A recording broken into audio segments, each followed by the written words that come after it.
står på den streg, der går herover. X-Factor-tvillingerne René og Michael optrådte i går aftes i Atleton i Aarhus. Vi kiggede med under deres forberedelser.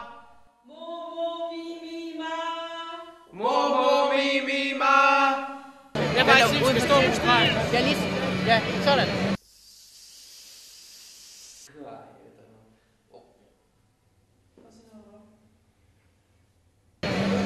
Og så hver side. Ja. Ja.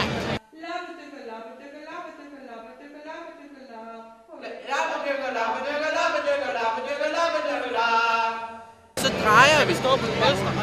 Nej, den hvide.